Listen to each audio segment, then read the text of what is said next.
You can start. Okay. We have Tudor Dimofte here, who will kind of give us gentle introduction into A-polynomials. It seems like what we discussed with him, right? And hope is that it's normal and one can kind of ask questions, right, Tudor? Yes, yeah, please. I also, there are Recording in progress. There are multiple directions I could focus on. So please just let me know. And so I will say something superficially. Informal request is like to give example of like computation of a polynomial, especially if it's uses some kind of cluster technique. And okay, totally. Yes, I will absolutely do this. Yeah, I like that. I like doing that a little better than just saying a bunch of abstract things. So let me start off with some constructions. So let's let M be a compact three-manifold with boundary.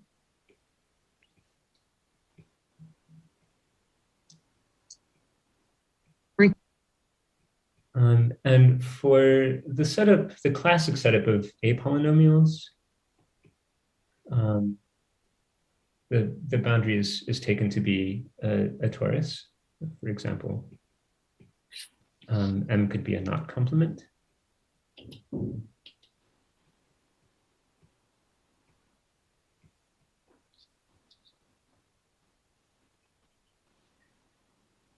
Then, I want to give you what should be the definition of the A-polynomial. And then I'll explain that it's not exactly constructed this way, but it's very close. Recording in progress. So we can look at SL2C local systems on M and on its boundary.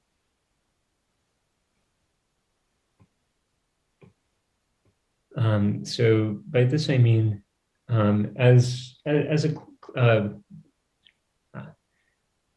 I sometimes have issues mirroring my display, so yeah, it looks like I'm frozen. Yeah, just let me know. Give it a second to back.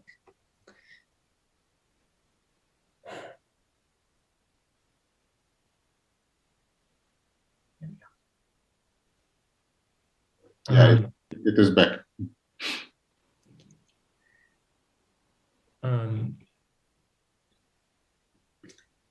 So I mean as an algebraic variety,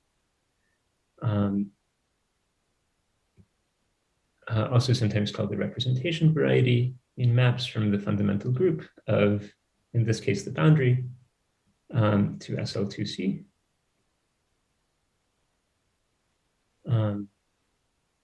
Mod conjugation.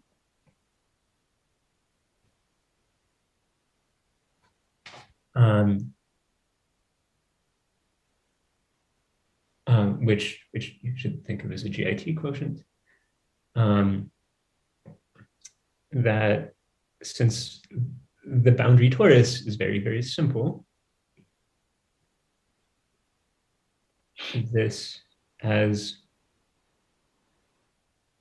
an underlying variety, not really keeping track of what sort of stacky singularity it has, is isomorphic to just C star times C star mod Z2, and that comes from considering loops around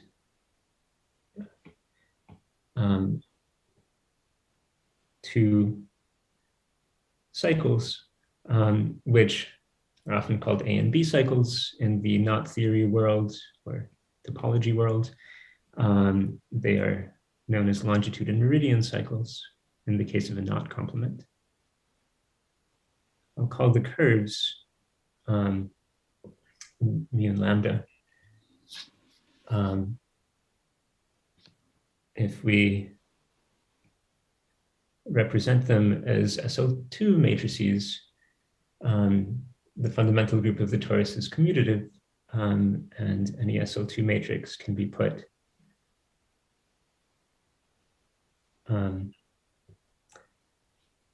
in a triangular form, diagonal if the eigenvalues are distinct, possibly a Jordan block if they're equal.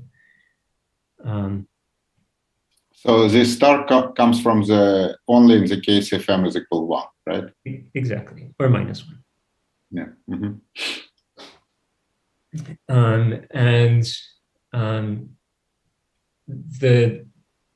The distinction is not, it's not seen in at least in, sorry.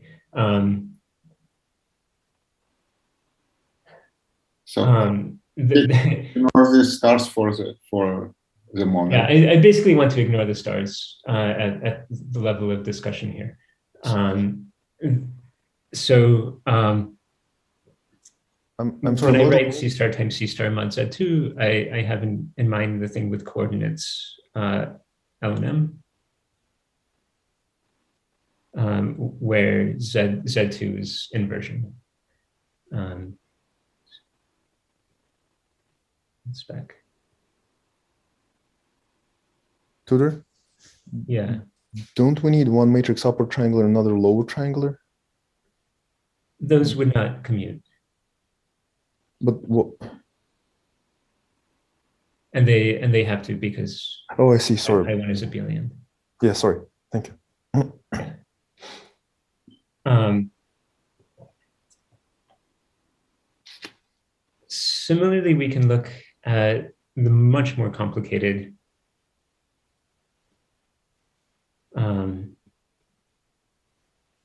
variety of local systems on M. Same thing.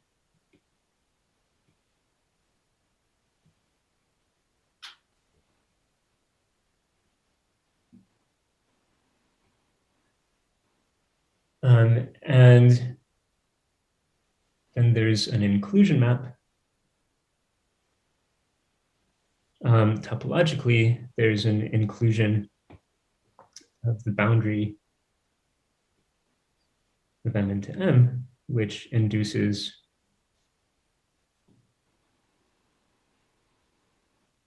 pullback from local systems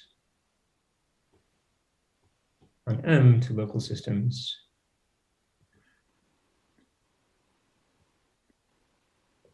on the boundary. And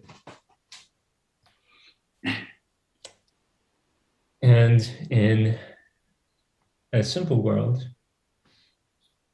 let me copy this bit to the next page.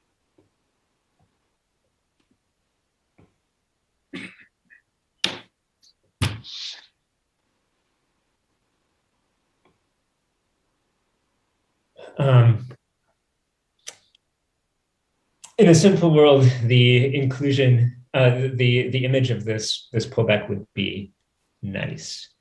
Let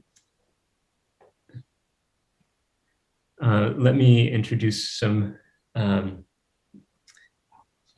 mathematical physics notation.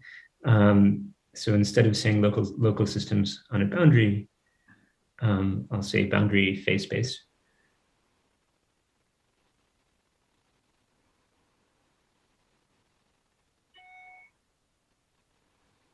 And when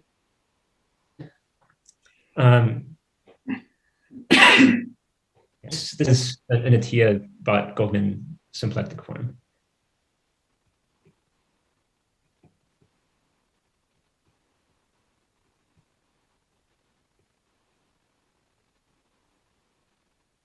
And which in this case is really simple. It's d log L, which d log M. Mm-hmm. perhaps with a factor of 2. That is not super important.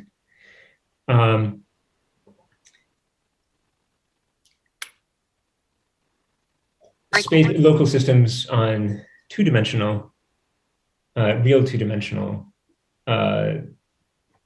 spaces come with a symplectic structure, and we would like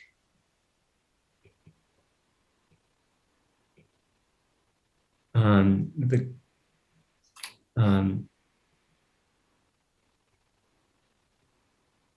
I star of loc SL2 of M sitting inside the boundary phase space to be Lagrangian.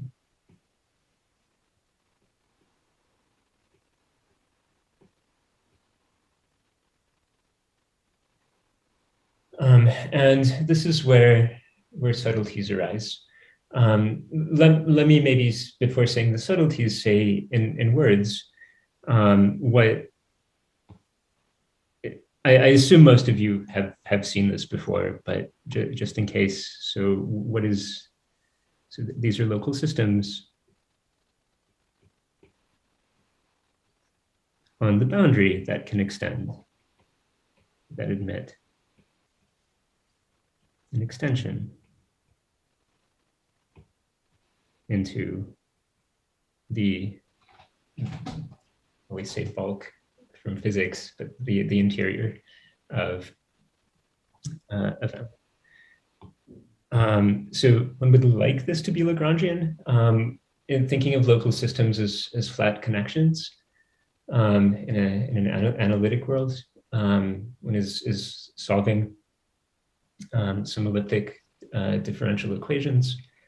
You would think that the correct boundary conditions to be able to solve elliptic equations are Lagrangian in the initial space of boundary conditions,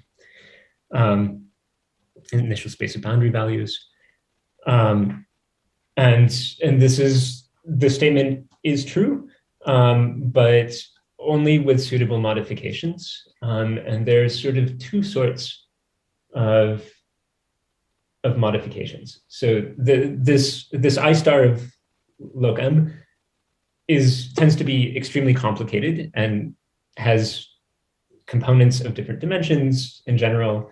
I say this for general three manifolds and boundaries,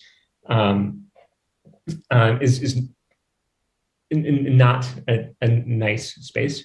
There are two ways to make it better. You either just impose regularity conditions or cut out nasty loci and make it as nice as possible to get something Lagrangian, or you change your perspective on what is nice and work in the world of derived symplectic geometry. And then this, if you define this properly, the nastiness is okay, and you get something with the correct definition of Lagrangian, you get something Lagrangian anyway. So note the examples of these two approaches. So the classic A-polynomial paper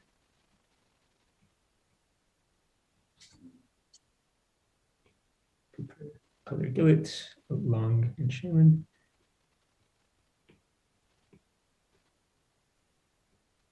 And 94, simplified.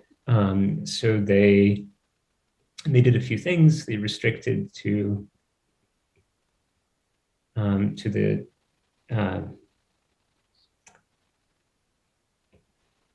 diagonal locus on the boundary. And removed some zero-dimensional components, used character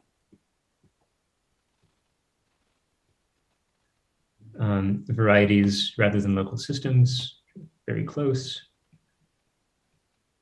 apparently better behaved.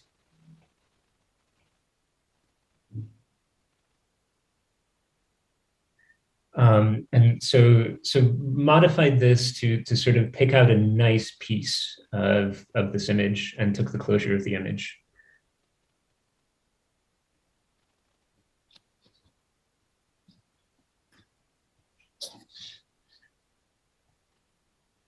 And ended up with some better behaved OM.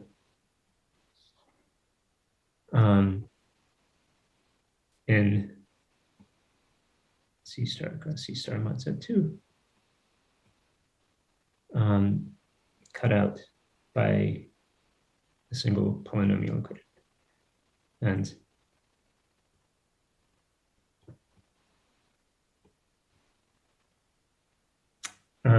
the polynomial that cuts this out is what is known as the A-polynomial. Just heuristically, this is a subvariety of, is potentially the closure of a subvariety of the full thing. But sorry, I missed kind of. Did you explain why you expect this extendable local system to be Lagrangian? Sort of missed it. I think that's, I did, but I explained it heuristically in terms of the local behavior of elliptic differential equations. Mm-hmm. Okay. I think that there other people would say different things. Let me mention the other, or one other perspective on this whole thing. So this is in the world of derived geometry. Tony Pantev and collaborators.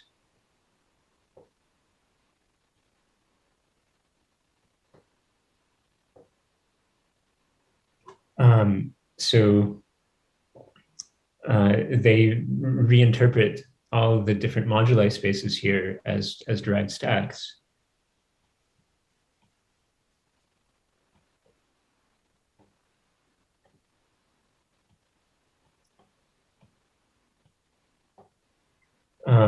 And so this is the paper on restricted symplectic structures. There are several related papers too.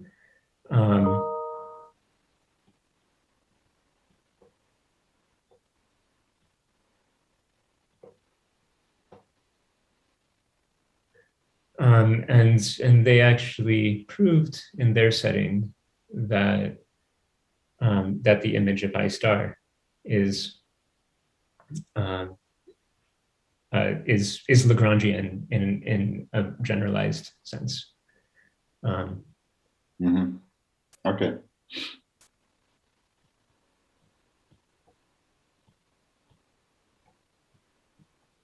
And this is not just for torus boundary, but in general. Mm-hmm. But Lagrangian means something a little generalized. I am going to be talking about the classical, the classical A-polynomial. I just want to point out the more general context.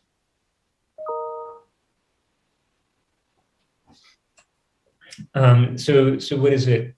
What does A look like?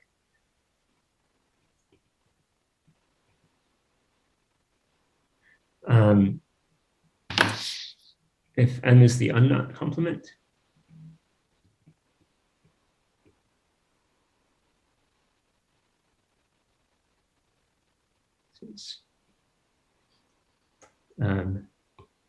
slightly sad looking S3. Here's the unknot. So in the world of knot complements, there is a distinguished, almost a distinguished basis of A and B cycles. The longitude is distinguished. It's always the cycle that's contractible.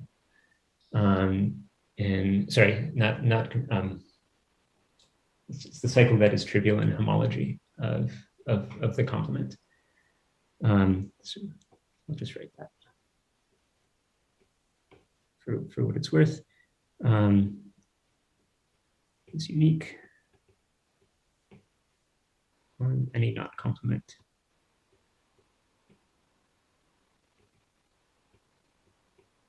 It's the one that's trivial in H1.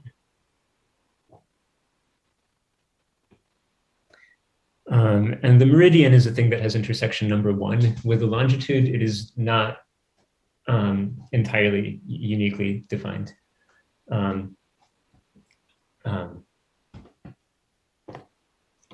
It's fine.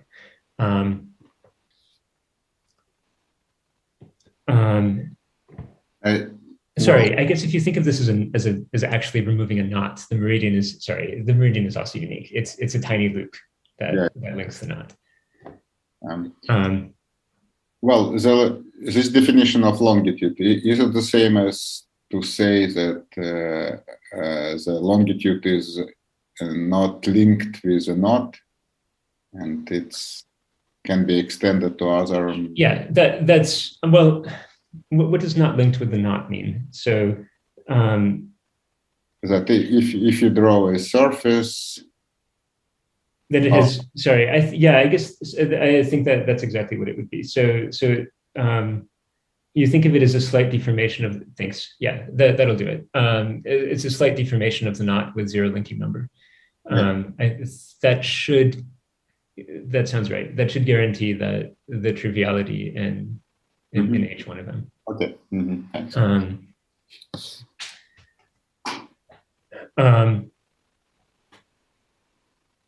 Given that, so for the unknot, the longitude is just a parallel of the unknot with 0 linking number, so here lambda is actually contractible.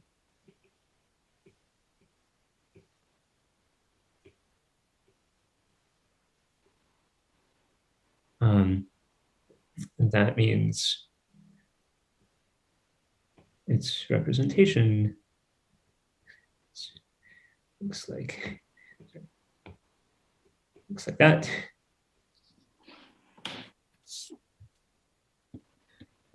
Which also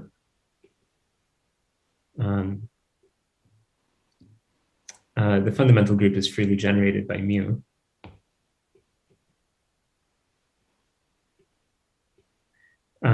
So the A-polynomial in this case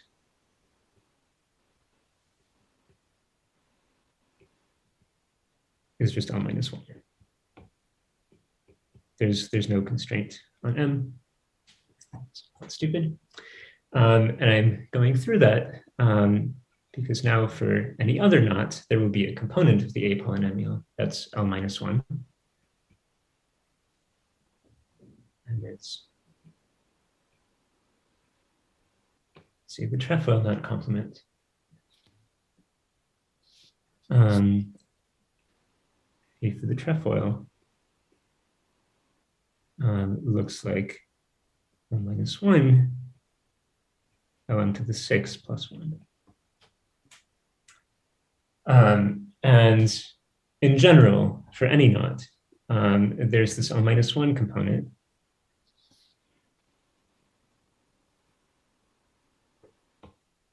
So I'll write this as L minus 1 times A prime, not derivative.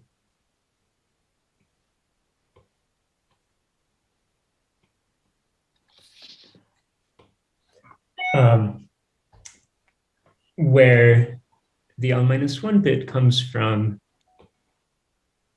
local systems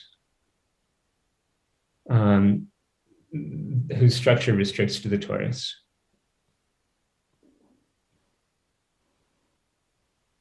In other words, if you're thinking of this as flat connections, it's diagonal.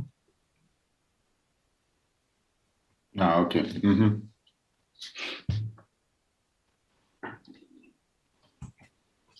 So where all of the maps into pi1, sorry, all of the maps into SL2 are actually landing in the diagonal. And then this part of the moduli space factors through homology. And homology of any knot complement, each one of any knot complement is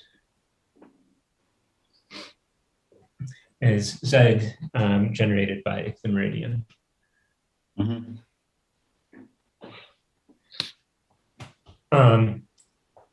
So there's always this L-1 there, and then there's interesting stuff.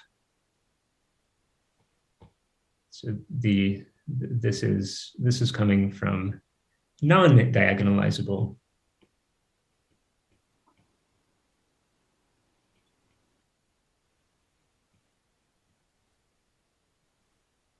local systems. It is, the reason I am emphasizing this is because it's the A prime that currently has any sort of interpretation in the cluster world. The L-1 bit is crucially important for quantization if you want, say, recursion relations for Jones polynomials. There's an extra bit there that doesn't easily show up in the cluster world because the cluster world doesn't deal well with diagonal local systems. Your cluster coordinates end up being degenerate and sitting in, yeah. Anyway, your cluster coordinates just don't cover that particular part of the space. I'll say more about that later. Give you one more example that I like. So which I'll mention so I can reproduce it later. For the figure 8 knot,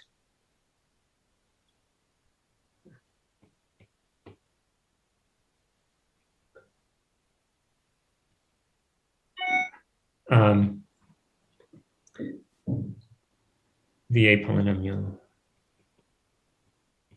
again has this L-1 component, and then m to the 4th squared minus 1 minus m squared minus 2m to the 4th minus m to the 6th plus m to the 8th plus m to the 4th. And note that I'm writing these down in this is of course a polynomial in LNM. It happens to be its zero locus is invariant under the Z2 conjugation.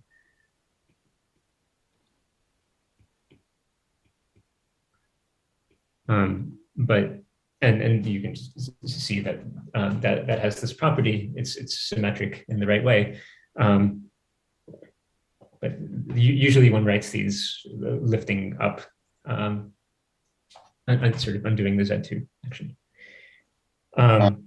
Just to be, so this symmetry here is just simultaneous change in LNM to reciprocal, right? Mm-hmm. Exactly. Yeah. Mm-hmm. There are other nice properties. So the figure 8 knot is antichiral.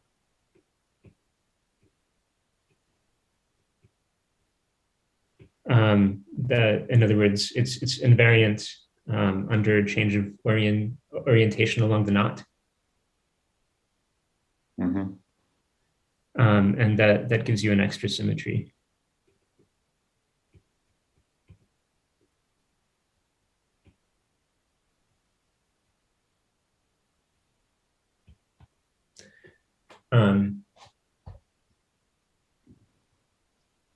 Yeah. Okay. And I'll say this one more time. So in general, A of any not complement will look like -1 times A prime.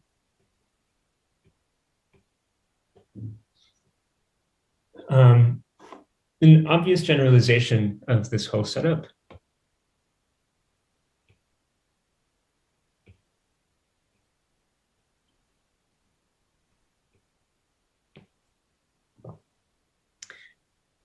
is to replace SL2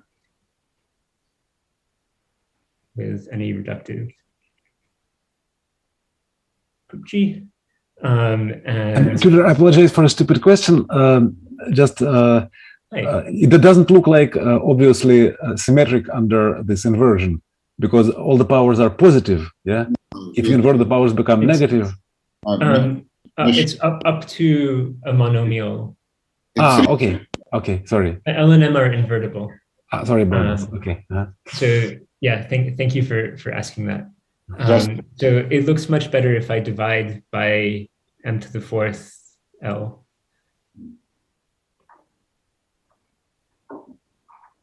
There, for example. I see.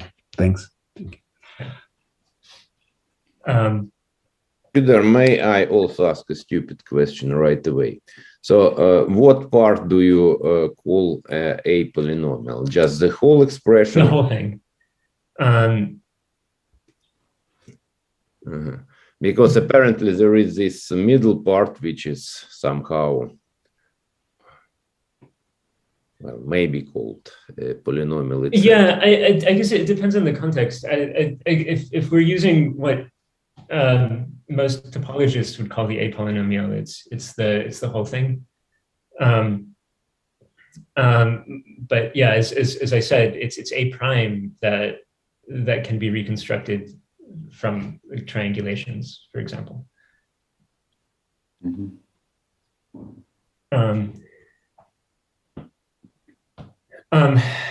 Yeah, sorry. Yeah, I can digress a lot on that, but I'll do it at the end if there's time.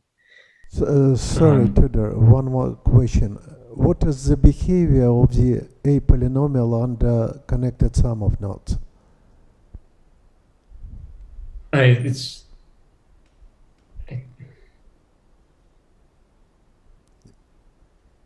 Is it complicated or simple?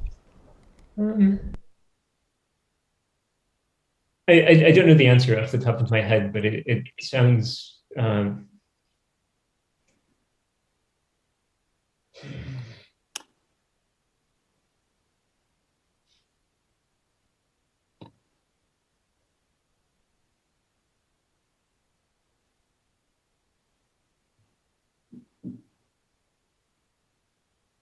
I'd be worried that it is in fact complicated.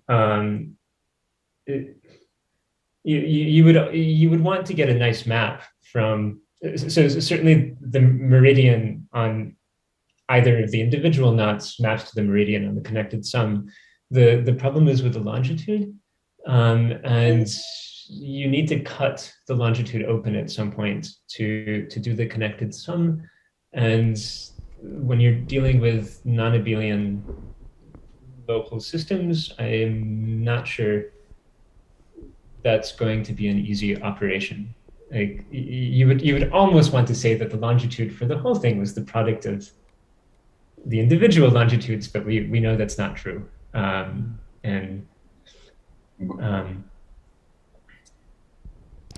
Okay, thanks.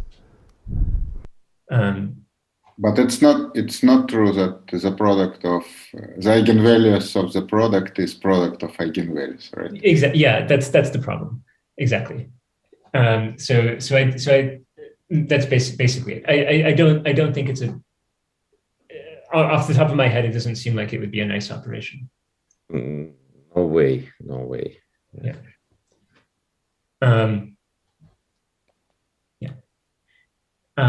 Okay, so Yeah, so just to mention, if we're less, say one more thing.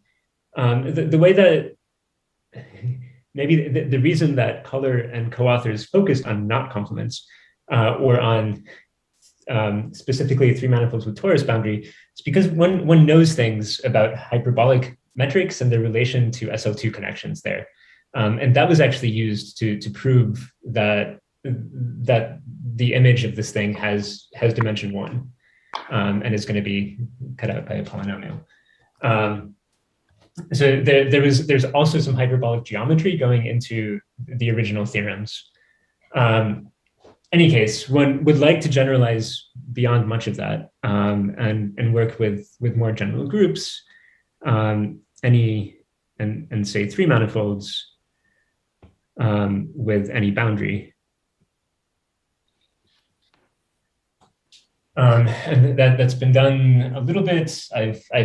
I played a lot with it in terms of triangulations, but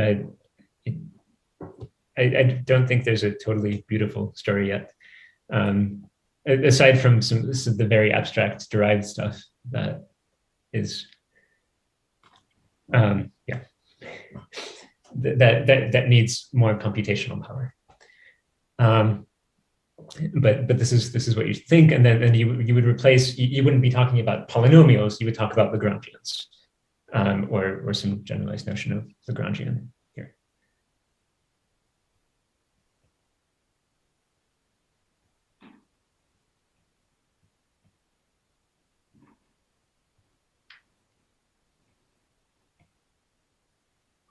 And it would be useful to study quantization in that more general context. But for example, if you replace SL2 by SL3, so what? It's not polynomial. In some examples, you get a two-dimensional variety in a four-dimensional space that one can compute this thing. It's cut out by two equations, and you expect it. At least some part of that to be related to Humphrey polynomials. And more generally,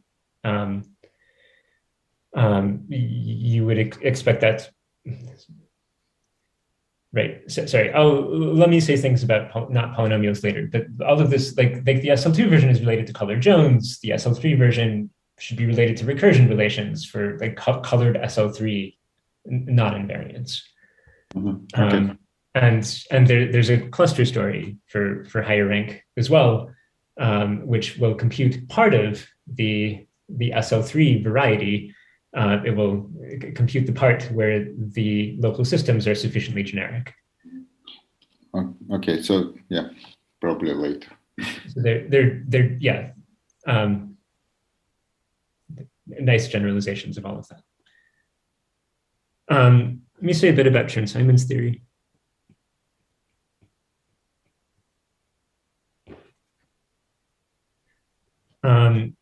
So the Chern-Simons theory that's relevant for comparing with A-polynomials is an analytic continuation of SU2. The SL2C Chern-Simons is also connected with these A-polynomials, but I want to give you the more classic story. So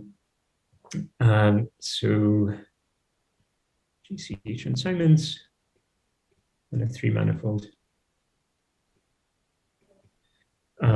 is defined physically by an action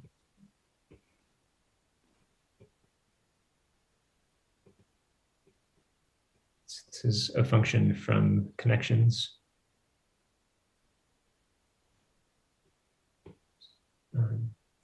GC connections on a necessarily trivial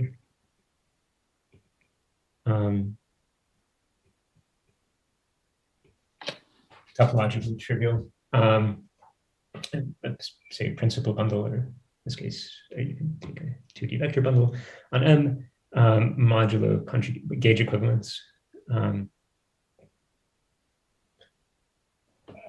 to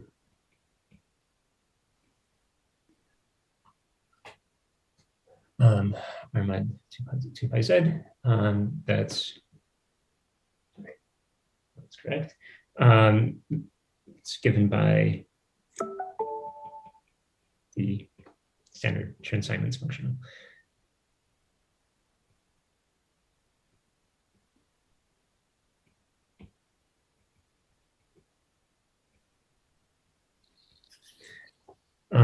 The property that's relevant for us is that its critical points correspond to flat connections.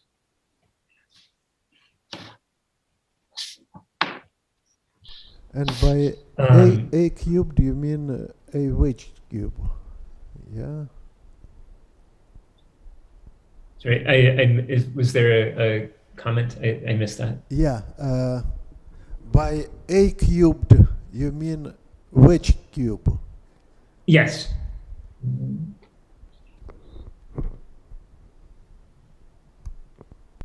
Yes.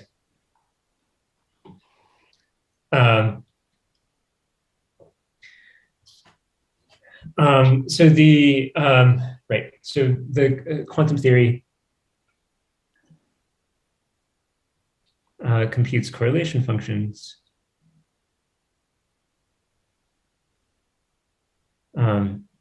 when one takes some gauge invariant, some other gauge invariant functionals on the space of connections, and computes an expectation value parameterized by an integer k. In principle, by doing a path integral in the space of connections.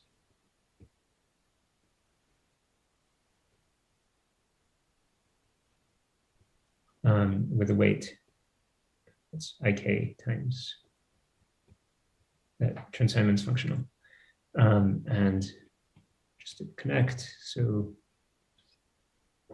1 is supposed to be the expectation value of 1 on a closed 3 manifold is the WRT invariant.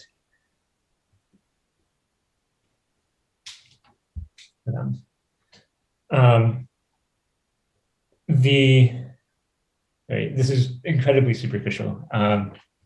As an introduction, I want to list a few relevant facts that will connect me somewhat efficiently from Chern-Simons theory to A-polynomials.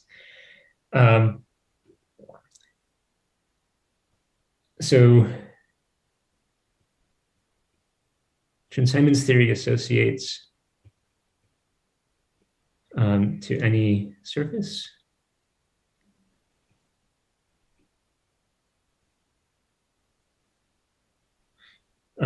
sigma, a Hilbert space,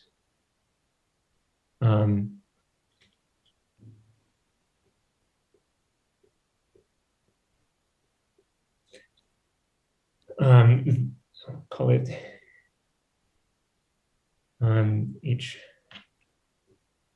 sigma. That's supposed to be a quantization, but in the sense of geometric quantization. So not just supposed to, this part is rigorous.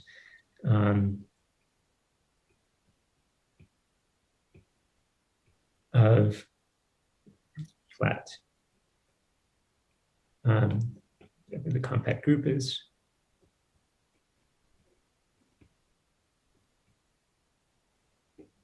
Flat connections on sigma with a symplectic structure that's k times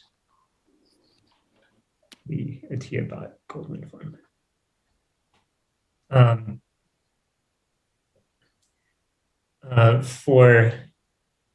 So this is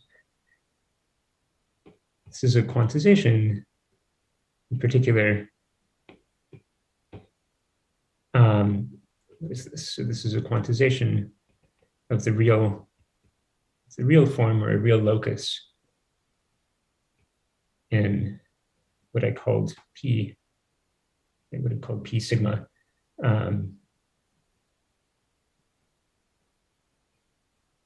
local systems on sigma. Going back and forth between real and complex is where a lot of subtleties enter here, that I'm going to try to ignore as much as possible for now. For a three-manifold with boundary, expect that the expectation value of 1 on that three-manifold defines a vector. So we know it's not quite a vector, but there's a Chern-Simons line. Defines a vector in this boundary Hilbert space.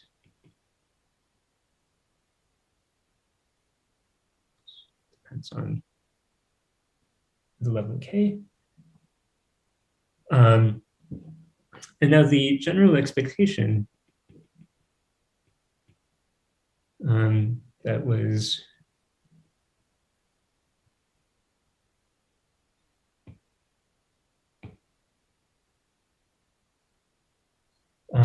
discussed 20 years ago by Sergei Gukov, is that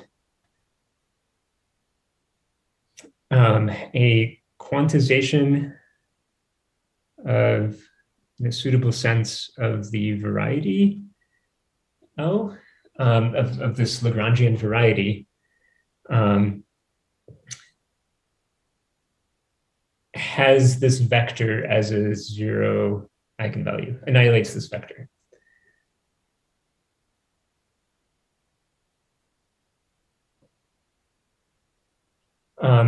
Spelling, so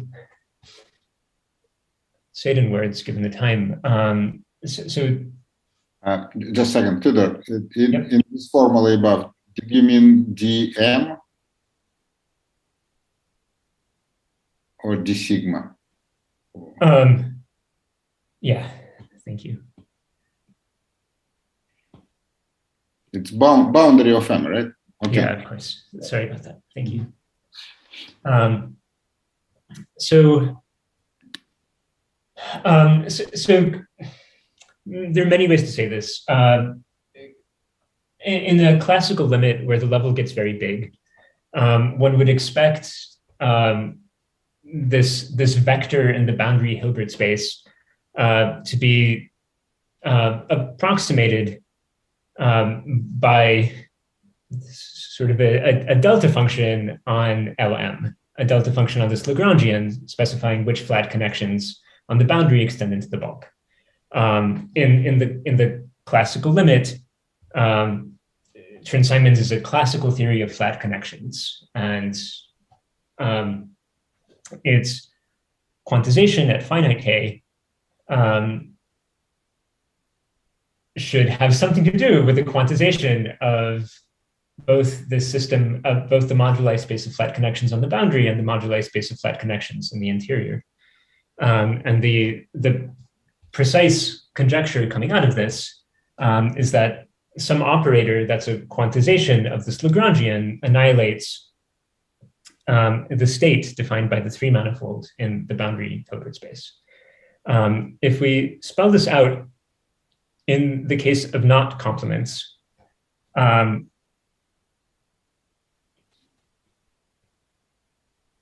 we arrive at a conjecture that a quantization of the A-polynomial provides recursion relations for colored Jones polynomials. Mm-hmm.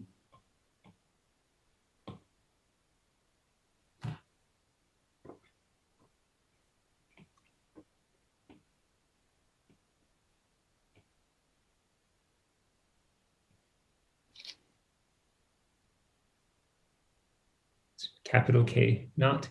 So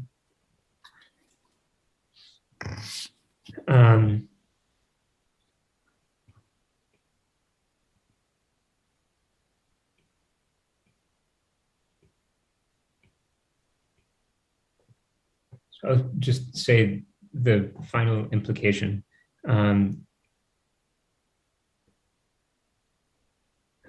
So there exists a quantization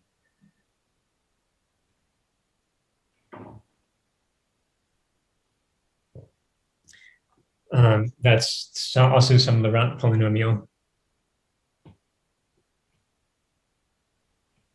In L hat, M hat, and Q to the half, where the variables L hat and M hat, Q to the half commute.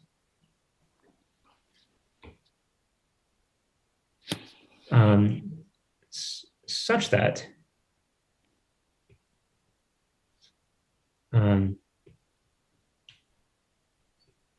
AJ is 0.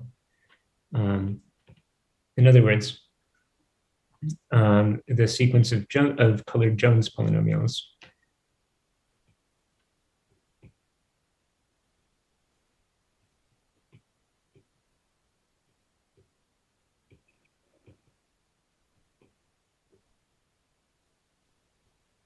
which, remind you, are elements. They have integer coefficients, so that is not important for this.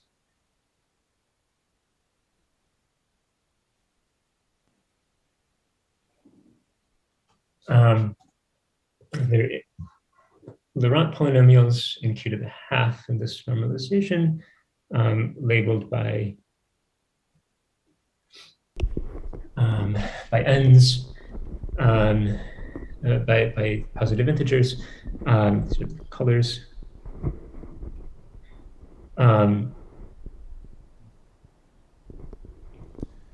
with m acting as Q to the n over 2, L acting as shift.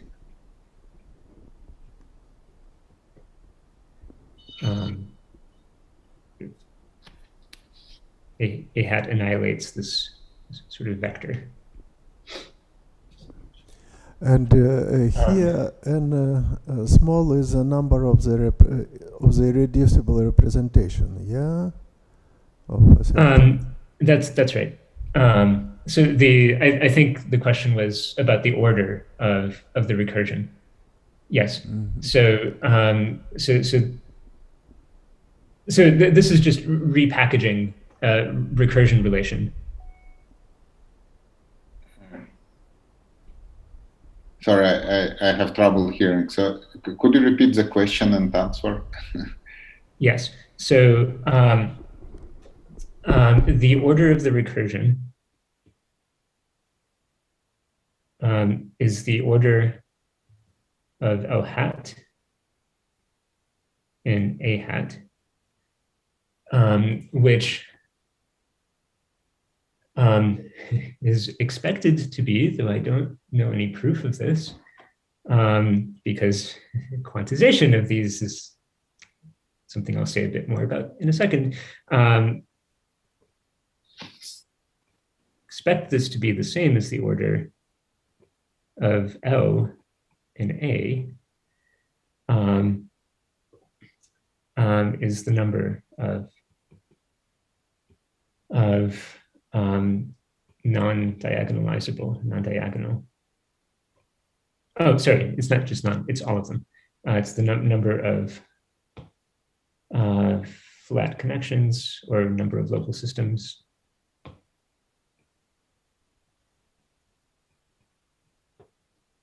with fixed generic meridian holonomy.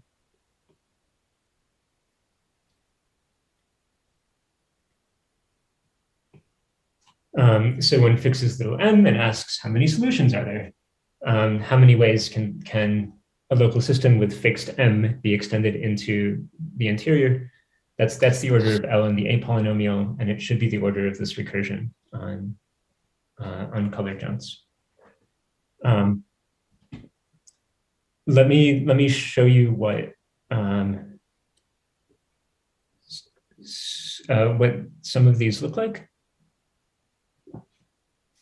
May I ask one other thing?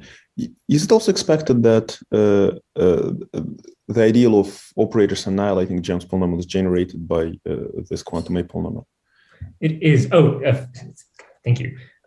Before I go into examples, right? Sorry. So I mentioned Sergei's work, that predicted something like this. That was not a prediction that had to do with, it was not a prediction on the algebraic side. It was a prediction from this geometric quantization that, like in particular, the fact that a hat should be a Laurent polynomial in L hat, M hat, and Q to the half was not part of the physics prediction. But some quantization in some sort of analytic world of a hat should annihilate the boundary state, and the state in a particular basis has components given by Jones polynomials. And so that's where this comes from in physics. But also Garofalidis and Ley at about the same time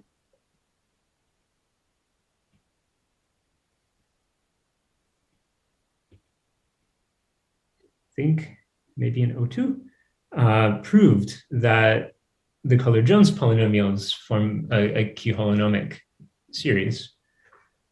The J's satisfy a recursion always.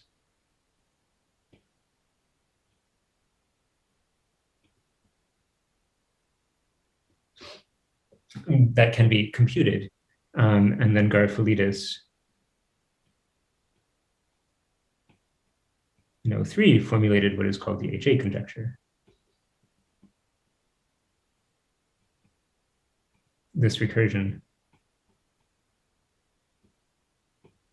is given by some quantization of the A-polynomial.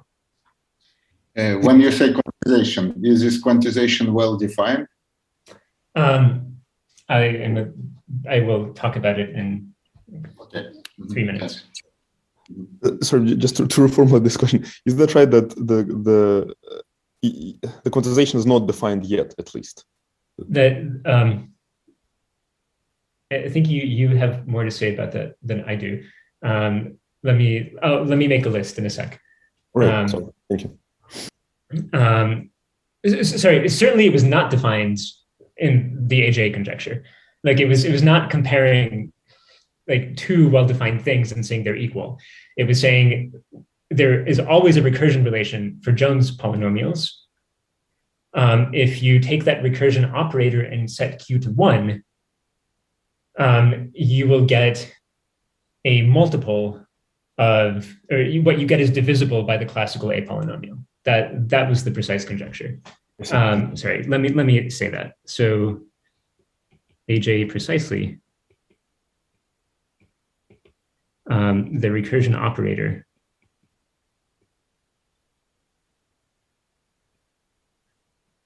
let's call it a hat for the color Jones polynomials.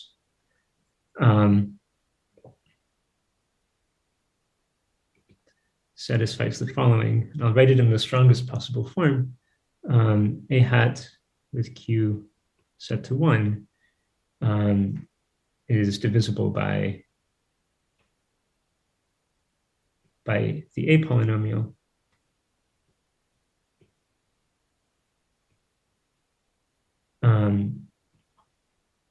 And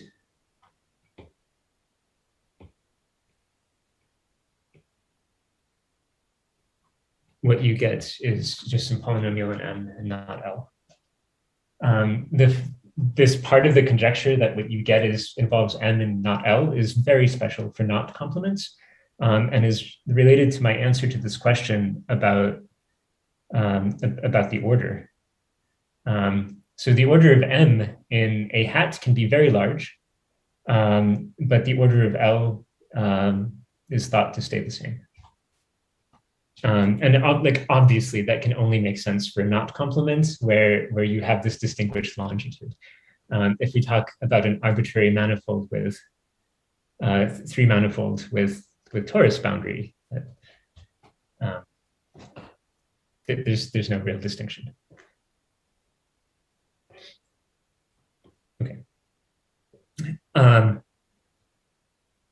Cool. So just to just to sort of show you what these look like, the trefoil A-polynomial is some factor that quantizes L-1 times a very simple quantization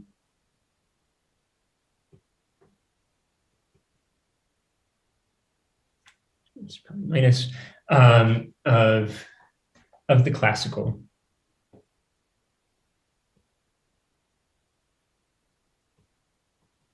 A-polynomial. And for any torus knots, this is what it looks like. The part in brackets is surprisingly complicated.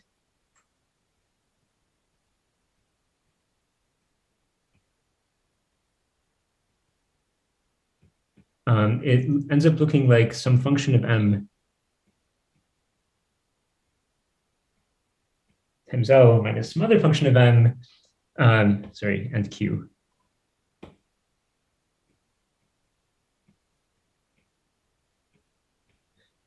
Such that when Q is 1, this factorizes. But it's not factorized when Q is not 1, and these functions can get very large and nasty. Sorry, for the figure 8 knot. Tudor.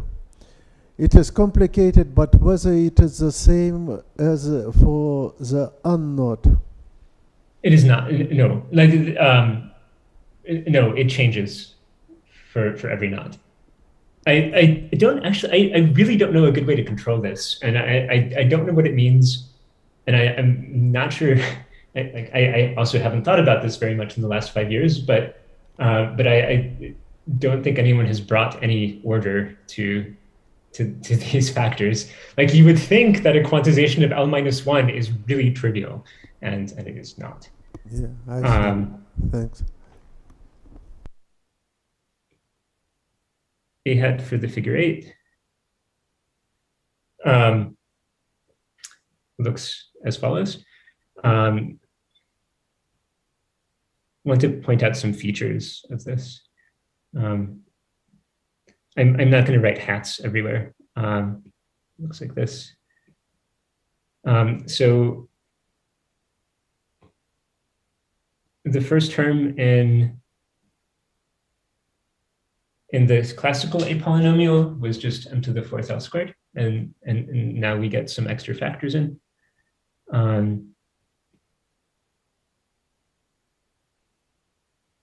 So in order for these extra factors just have shifted powers of Q in the different terms.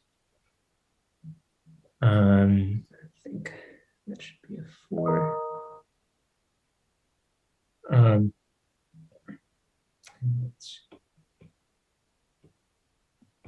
don't know. I guess having seen examples of quantization for a longer time now, I'm not so surprised by what this looks like.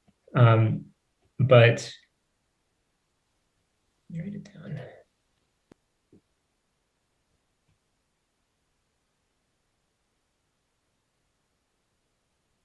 Okay. So the middle term used to look like 1 minus m squared minus 2 m to the 4th minus m to the 6th plus m to the 8th. And like, okay, like, you know that sometimes 2's should become quantum 2's when quantizing. So this happens, but sometimes it happens and sometimes it doesn't.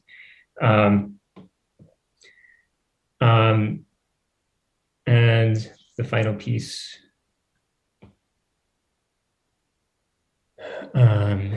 is q to the 3 halves minus cubed to the 4th. Okay, so that's the full thing, and then this is again some complicated quantization of L-1. And I think it was baffling for a long time, like, where all of these weird factors came from. Okay, So, is it true that all the M's and L's should have hats on them? I'm sorry, I didn't hear that. Whether all the letters M and L should have hats? Yes, they should. Yes.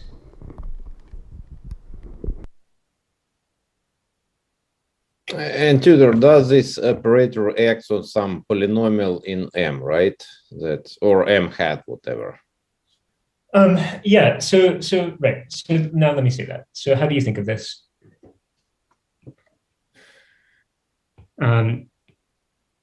You should think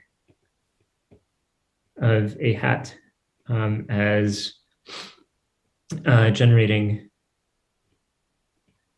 an ideal, or equivalently defining a cyclic module in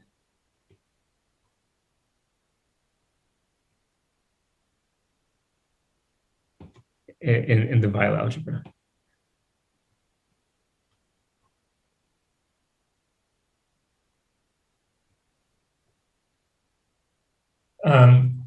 And so from an algebraic perspective, if you want to turn this problem into algebra,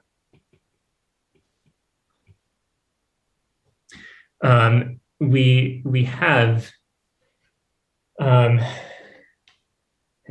too many letters A. Call that bold A. So this is a quantization of the algebra of functions on the boundary, and a hat generates a left ideal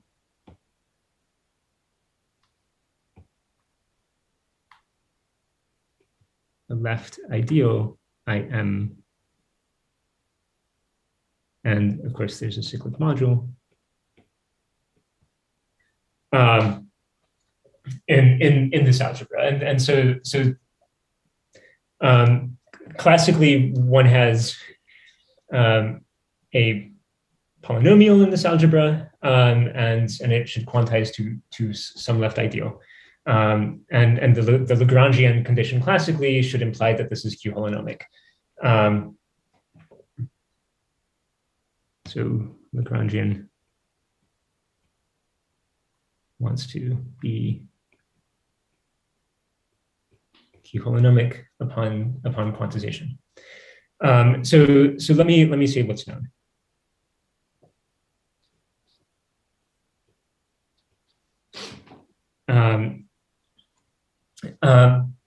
Possibly the only definition is in terms of skein calculus.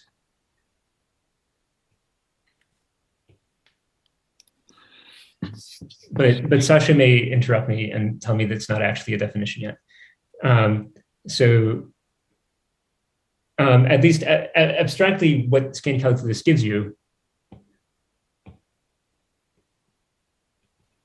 is to the boundary of a three-manifold a skein algebra,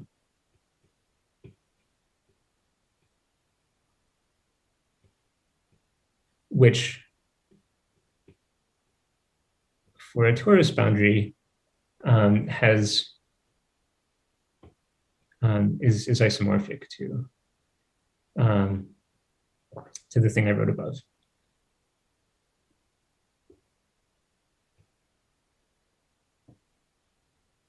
Okay, just what polynomials.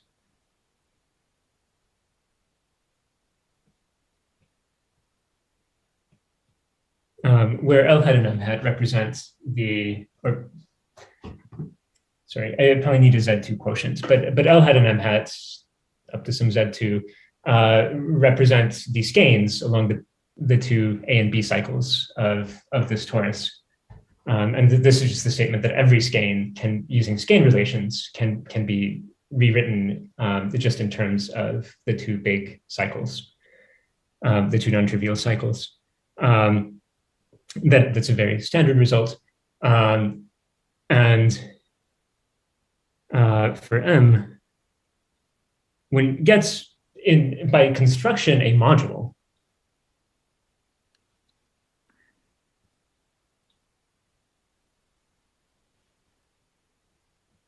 for this algebra, and this is the part that I'm not fully sure about, that I think Sasha may know better. You would hope that it's cyclic. Cyclic means that it's generated by one vector, right? Yes. Mm-hmm. And yes, exactly. And if it is cyclic in this dimension, it will also, I think the ideal will, yes, sorry, in this dimension, the ideal will also be generated by one element, and identify, we want to identify its annihilator, or the generator of its annihilator ideal with the A-polynomial,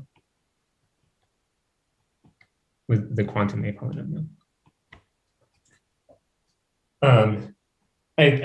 So skein module gives you an obvious route to a definition, but actually analyzing the skein module is extremely difficult. And it is a thing that one of my current students and Sasha and Gus and David Jordan are trying to relate this skein module stuff to triangulations and construction that I proposed many years ago in terms of triangulations. And so I'll let me say this.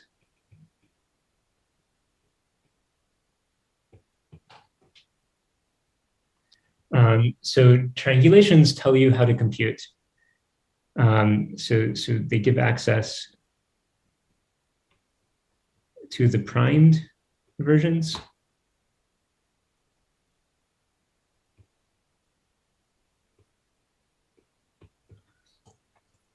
Without the L-1, which look like they can be quantized separately. I have completely failed to do what Misha asked me, which was to give a computation. I will illustrate the classical computation. So classically...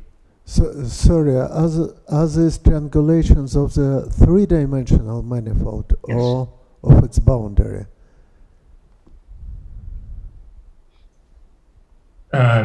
Yes.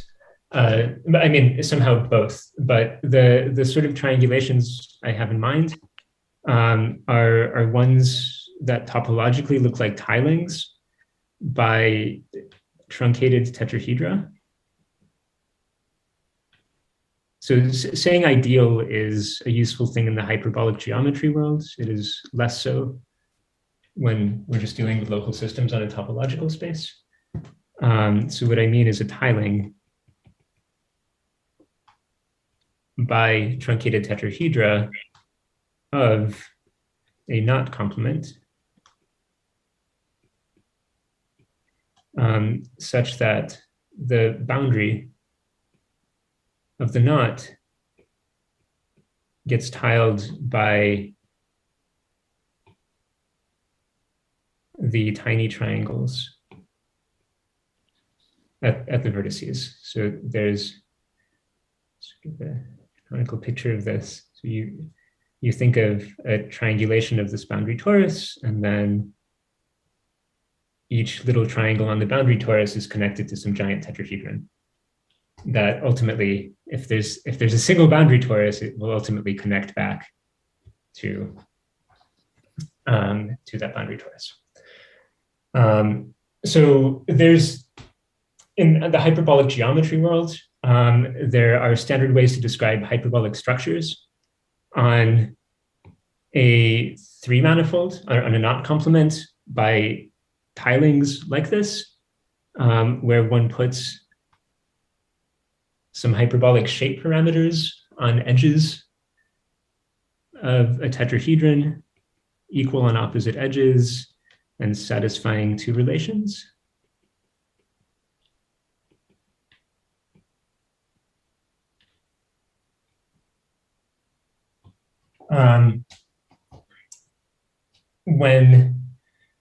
So this is Thurston,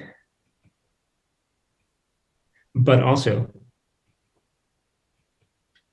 if you just look at what's going on the boundary of this thing, this is Chekhov.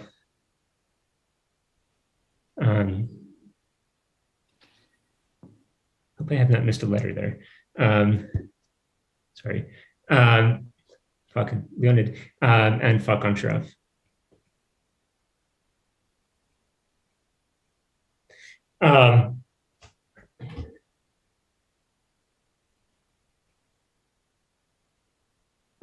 Describing really the SL2 local systems. If you ignore this, if you ignore the second equation, just these certain cluster coordinates on boundary edges, modulo that first relation describes some patch of SL2 local systems, of decorated SL2 local systems on the boundary. The second equation should be thought of as the condition that a local system on the boundary extends into the interior. And so in fact, for every tetrahedron, there is a little phase space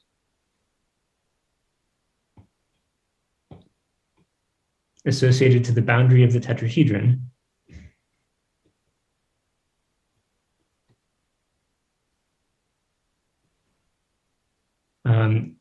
with some decorations at the vertices to make this non-degenerate, that has a patch that looks like C star times C star, parametrized by any two of the Z's. And sitting inside here is a Lagrangian, cut out by the second equation. And what's the rationale for putting same kind of values on opposite edges? Oh, it's on the boundary. It's a restriction to unipotent local systems, and so if you just start with 6 independent coordinates, but ask for unipotent holonomy around each puncture, or around each vertex, I see. It will automatically cut it. It cuts the dimension down to 2, and in such a way that opposite edges get the same coordinate. Got it. Thanks so much. Sure. So the statement is that I think the best way to think about this, which is the thing I proposed some time ago, is that the space associated to the boundary of M, which is also specifically the lift of this without the Z2 quotient, so it's also C star times C star, is obtained by taking the spaces associated to each tetrahedron in the triangulation and symplectically reducing by an action of C star to the number of internal edges. That's -1 because 1 is redundant.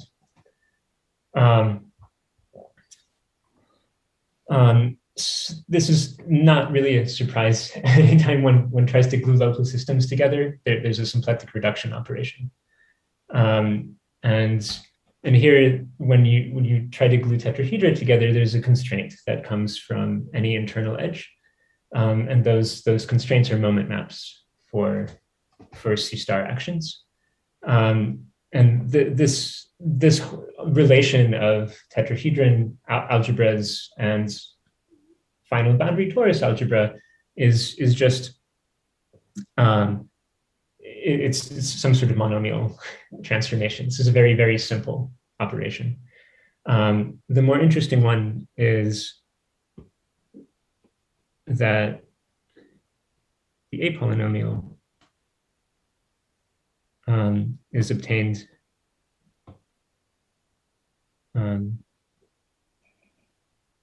as the image of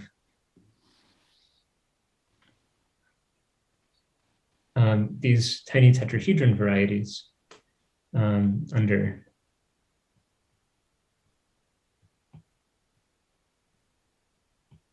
the reduction. And I'm not going to do a detailed example, but the classical part of this is what I'm saying with symplectic reductions is just a rephrasing of things that are very well known. That one gets this irreducible part of the A-polynomial by just taking all of the tetrahedron equations and gluing equations for every edge that says the holonomy around any internal edge is 1, and identifying the meridian and longitude as functions of the z's. Sorry, I see confused faces, so I'll write one thing. So for example, for figure 8, you have 2 tetrahedra.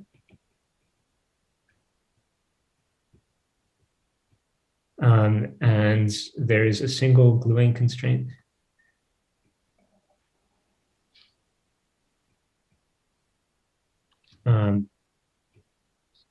So C equals 1 enforces trivial holonomy around internal edges. And the meridian and longitude are simple functions of these variables. And if one just eliminates everything except for M and L from the equations that appeared on the previous page, one ends up with the A-polynomial for the figure 8 knot. Use that as an exercise.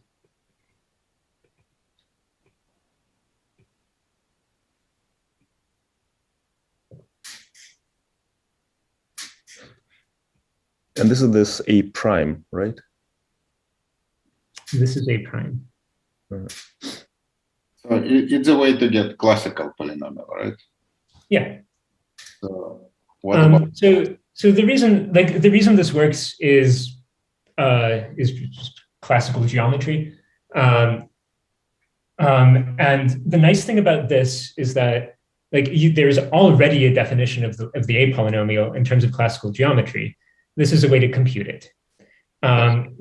So one can promote this to a quantum prescription, and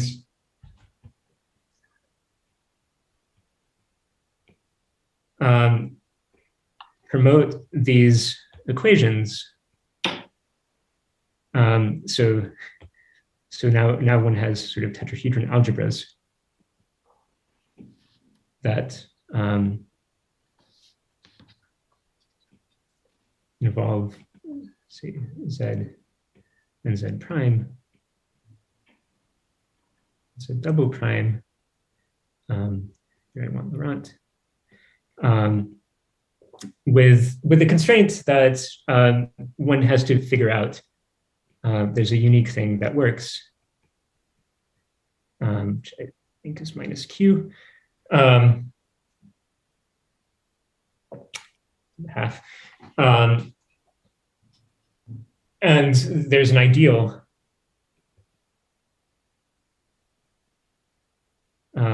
that's generated by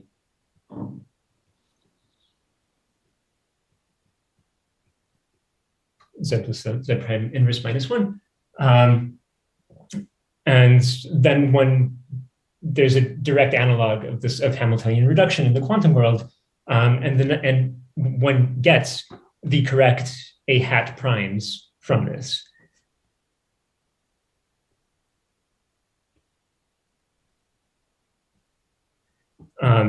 In examples.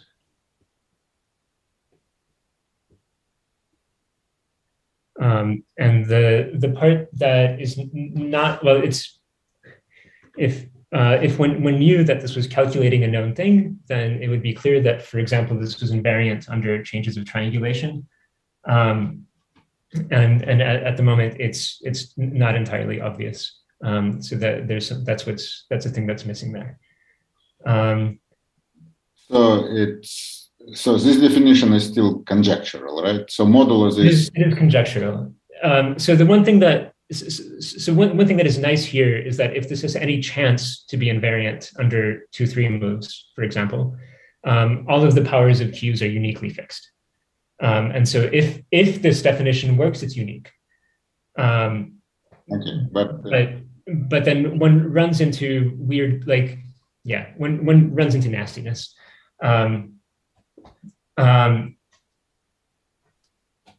So yeah, let me zoom back out a little and end. So there are other proposals that are, don't think any of them are fully complete. There's work of Gukov and Tsiolkovsky, maybe around 2011, and Gaëtan Bourreau and Eynard.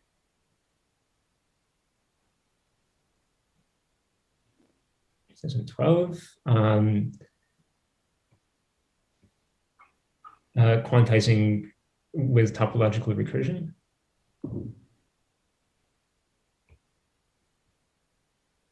One can't use standard topological recursion for this. It just doesn't give anywhere close to the right answer. And one has to put in some extra data that involves, say, the A-polynomial being a K2 Lagrangian, which I did not talk about.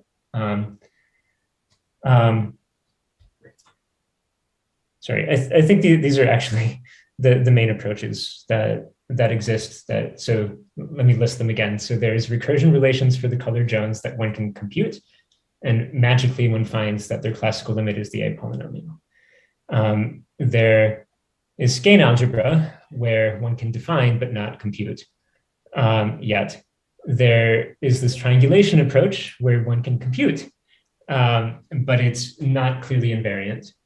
It's not clearly well defined. And there's the topological recursion approach, which I did not fully understand this as a systematic approach 10 years ago. And I don't think anything has been done with it since. So I think Bourreau and Eynard got the closest to like putting in some very strange modifications of the topological recursion to get the right things for a few knots.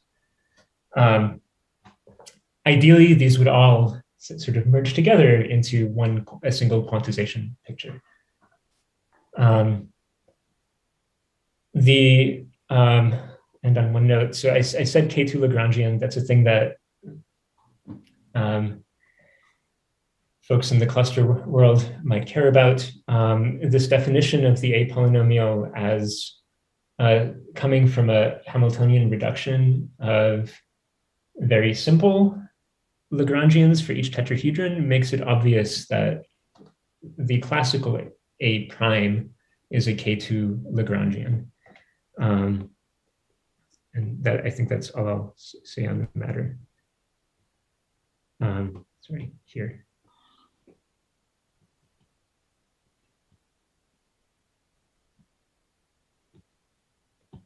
For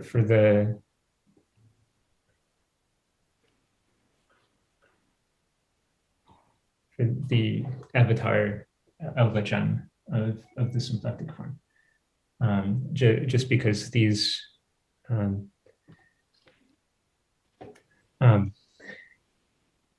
these are obviously K2 Lagrangian for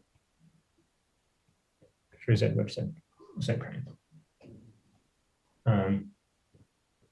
So this also gives a useful perspective on that. And there's a bigger question of like, how do you quantize a K2 Lagrangian? And I know how to do it uniquely using triangulations, but the geometric triangulations. If there is a way, that it's unique, but I think otherwise, this is also a very open problem. I will stop. Yeah, so sorry for going right to the end of time. Thanks, Tudor.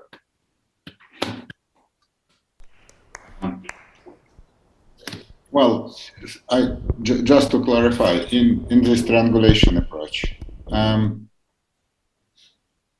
well, do you have counterexample of when you have different formulas defined by different triangulation, or it's conjecturally they're all the same? So what's... No, so there are two problems. One is, I think, minor. I just didn't have the algebra skills at the time to deal with it. When one can get some extra prefactors going through 2-3 moves.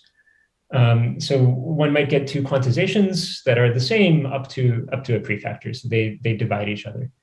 Mm-hmm.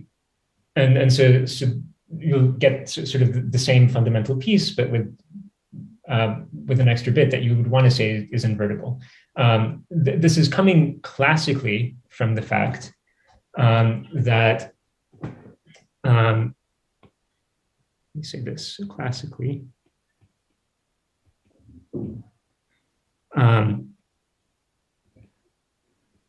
the shape parameters are C star valued. They're not allowed to be 0 or infinity in order for the boundary cluster structure to make sense. Mm-hmm. And if we combine that with an equation,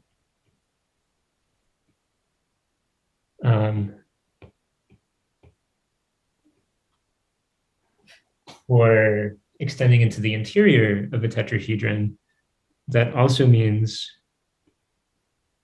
that the shapes are not allowed to be equal to 1.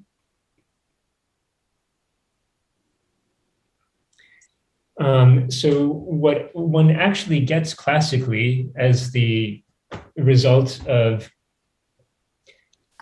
eliminating some variables and finding what variety in L and M is cut out, actually, classically, the result depends a little bit on the triangulation. You will get this minus some points. Mm-hmm.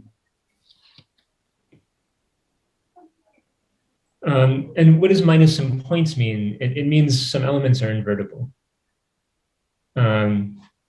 So from a given triangulation, one finds the A-polynomial not in, it's sort of in C of ML with some functions inverted. And that leads to part of the ambiguity on the quantum side. This becomes a more serious issue. That is made easy to deal with. The other serious issue is that some triangulations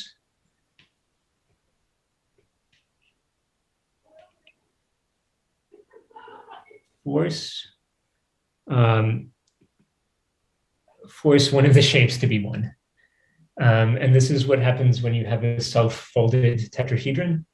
There's an edge that gets trapped in the middle, and that coordinate has to be equal to 1. But that's incompatible with this. And that leads to an empty. Sort of an empty A-polynomial. And so, which is whatever, it's fine. Classically, just use a different triangulation that doesn't have this issue. What you're guaranteed classically is that you'll get, I guess, a polynomial that divides the standard one. But you might leave off some factors by accident. Mm-hmm. And that's fine because you know that you're actually calculating something well-defined from the outset. So just use a better triangulation. That's not okay if you're trying to use this as the definition of the A polynomial, as then you start playing games with like, oh, like if you avoid the bad triangulations, is the complement connected? Yeah. Like the Pochner graph and all this stuff. But is a counterexample to that. So can you avoid bad self-folded triangulations? I don't know any counterexample. But I don't know a counterexample. I don't think anyone knows a counterexample. I mean, I thought about this a lot and spoke to everyone I could. But there's also no proof. Which is why I think that like what's really missing is a better definition of the quantization, and then you use triangulations to compute it, but not to define it. But for example, if you know that kind of like you throw away this bad triangulation, the rest is connected. You use yours as definition, and you show something. Yeah, I think that would do it. Honestly, that and having control over these invertible bits that might they lead in the quantum world. You don't quite get the same A hat, but you get A hat with some features. I have a simpler maybe question, but these z's, they're analogs of what? Or lambda lengths or? No, they're the ratios of lambda lengths. They're the x coordinates. So if we look at the boundary, and we've got a framed local system, there's a flag or a line in C2. A line in C2 or point in P1 or the regularization that is used in defining lambda lengths. And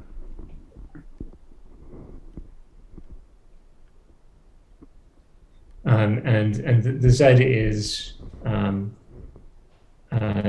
obtained by parallel transporting everything to a point and taking things like L prime, L prime divided by sort of the opposite.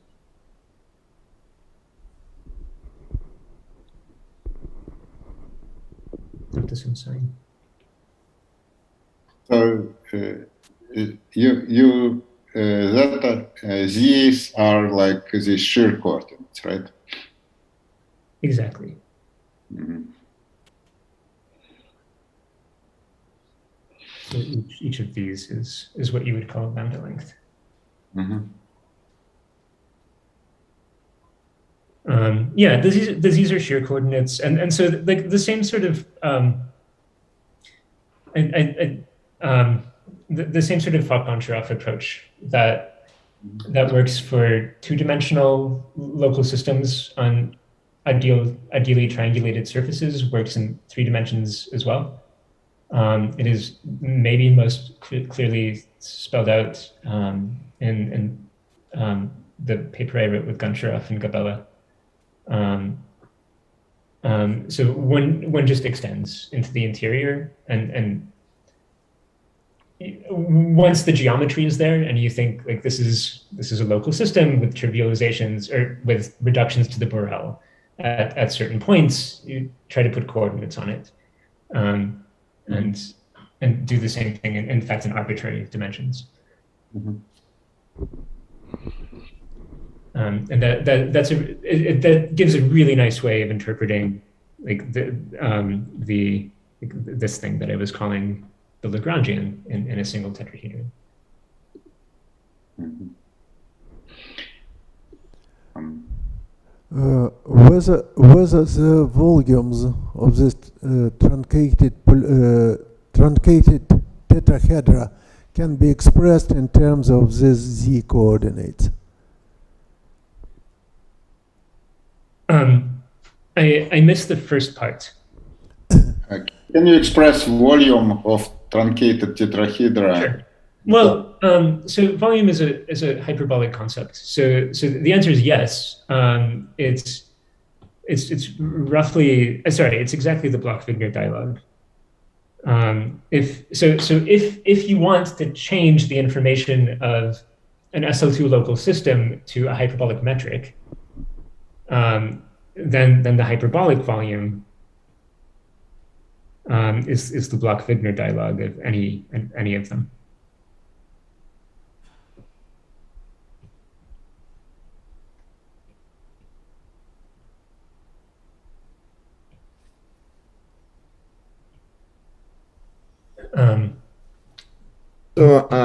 Maybe at least something that I picked up with my conversation with Rinat Kashaev. So these zetas, they're actually this probably associated geometrically with solid angles, right? Almost. So that's also a hyperbolic interpretation. And yes, absolutely. So I can comment on that, but Z is like shear times e to the I angle. So the arguments of the Zs are indeed angles. What Renat and Jørn Andersen did is to show that wave functions they work in a particular functional space that is natural for complex Chern-Simons at level 1, which gives Fadeev quantum dilogarithms for a single tetrahedron. And sorry, so you can ask, like, does this algebraic approach relate to something analytic? Is the equation z hat plus z hat inverse minus 1, can you make sense of some function that's annihilated by that equation? What's the generator of the module? And the answer is not unique. There are many different functional spaces one can work with. The answer is, of course, some version of a quantum dilogarithm, but there are many versions. So if you work with this Fadeev quantum dialog, then one ends up with a well-defined wave function for the entire 3 manifold, assuming one can find a I think non-negative angle structure. There's some integrals that one has to do, and one needs to make sure those integrals are always convergent and unambiguous. And imposing, so a choice of angles satisfying some positivity relations is used to specify the contoured integration in defining the wave function. So yeah, there are lots of things that these A-polynomials are the ones for tetrahedra annihilate. And so if we go to full knot complement, we know that the full A-polynomial is a recursion relation for colored Jones. It will also be a recursion relation for SL2C Chern-Simons wave functions that involve Fadeev-like quantum dialogues, or the thing called the 3D index, which is yet another functional space on which this algebra acts on. There are choices. Can you explain briefly the idea of applying topological recursion to constructing quantization of the A-polynomial? So, maybe. So topological recursion, as it had been formulated, is a machine that takes a Riemann surface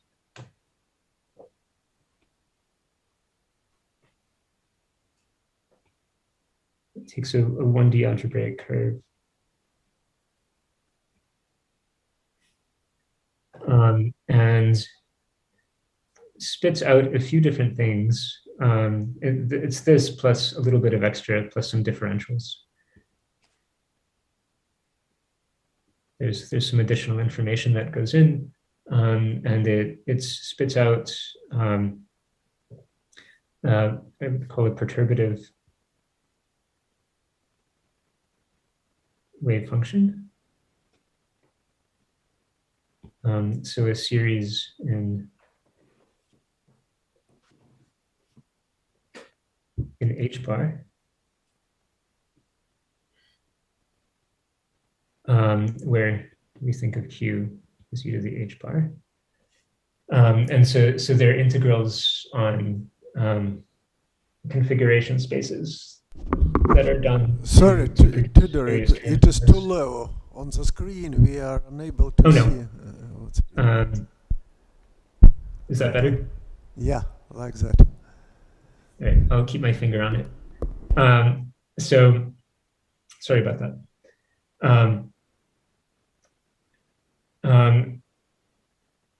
So on one hand, one gets a perturbative wave function. One also gets I think one can reconstruct order by order an operator that annihilates it. And so what one would hope to get from topological recursion is not quite a hat as a Laurent polynomial in Q, but rather it's H bar expansion. And yeah, and then one has to add something very special to the topological recursion to get something well behaved in Q. That actually resums into a Laurent polynomial. So yeah, I think there are many more experts around than me. Topological recursion works beautifully to produce topological string amplitudes that involve a similar quantization problem, and some not A-polynomials are related to topological string constructions. But in my mind, I thought there would be a deep connection, and I think in the end I haven't found one yet. I don't think anyone has. There are lots of observations and simple examples that come very close to working. Anyway, so yeah, topological recursion is a method that is well adapted to algebraic curves and to producing a quantization in this sense. And so you would think, if the universe is beautiful, that all quantization methods are equivalent. And so this should agree with any other approach.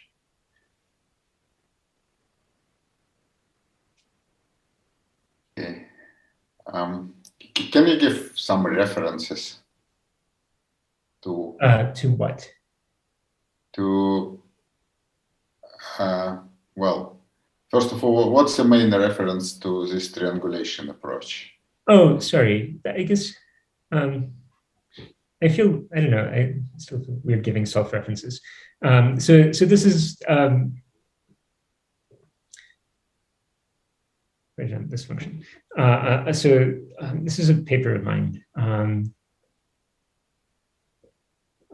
from 2011. Mm-hmm. That's called something like quantum Riemann surfaces.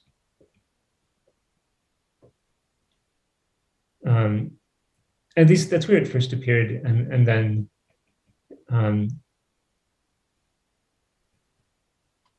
with Gabella and Goncharov, a few years later, we systematized a lot of the story and extended to higher rank. So this was for SLN. But in particular, it was like, in order to go to SLN, we had to understand the SL2 story very well. So what is the status of SLN? So what's... I mean, it's about the same as for SL2. I mean, everything that works nicely for SL2 works nicely for SLN. And yeah. That is n related to what is called colors of John's polynomials. No, those are orthogonal directions. So all of the possible colors are included for SL2. So what on a not complement, if you ask like what is the Chern-Simons wave function as a vector in the space associated to the boundary, that contains the entire sequence of Jones polynomials. If you're doing this at finite level k, it will give you the first k Jones polynomials before they start repeating. And then you must analytically continue. But so for SL2, we'll get we get a vector in this boundary space. The boundary space has a distinguished basis, and the components of the vector in that basis are the Jones polynomials. So one gets everything, and so for SL3, one will get colored versions of SL3 quantum invariants and so on. Garofalidis wrote a paper about recursion relations for the Humphrey. I think Sergey also had work on, lots of work on this.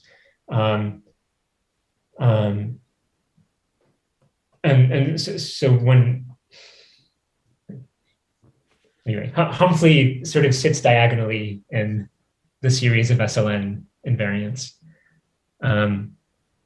There seems to be some deformation of the SL2 polynomial that controls the Humphrey, which is not so surprising because one uses the principal embedding of SL2 into SLN to describe that.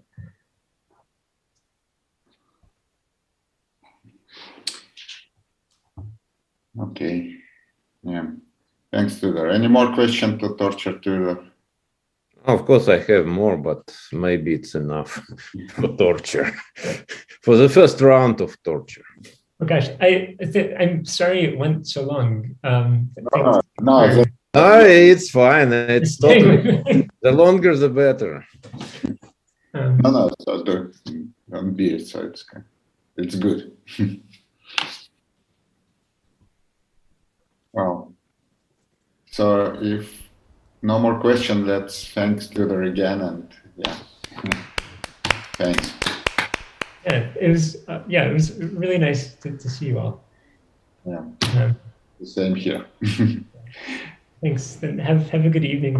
And yeah, well, in the UK and Russia and everywhere. You too.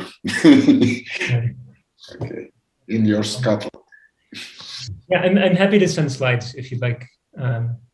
I'll email slides to you if that's useful. Yeah, yes, it can be useful. But may I still let me play John Harnett? So let me ask one more question. But it will be probably short because in 3D hyperbolic geometry we also have the quasi-Fuchsian group construction. Yeah. And we believe that for this quasi-Fuchsian group, we do have some quantization from shear coordinates, from complexification of shear coordinates. Can it work actually in this case? Because it's just not about maybe precise answer, but just about some impression. No, I don't know that. I don't know that quantization approach